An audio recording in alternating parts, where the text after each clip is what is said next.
Kjo pamje ofrohet prej më shumë se 2 muajsh në një blok pallatesh në lagjen 16 të qytetit të Korçës. Në këtë zonë 3 pallate po i nënshtrohen termoizolimit dhe suvatimit të tyre përmes një projekti të mbështetur financiarisht nga Fondi Shqiptar i Zhvillimit në kuadër të një investimi të nisur prej kohësh në shumë lagje të qytetit të Korçës. Banorët shprehen mjaft të kënaqur me këtë investim, por nga ana tjetër janë të shqetësuar për praninë e plehrave dhe kablove të internetit e telefonisë, të cilët janë të shpërndarë gjithandej.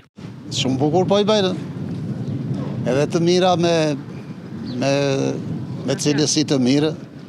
Tash i kemi një vërejtje për këto kablot e elektrikut, interneteve, edhe plerat.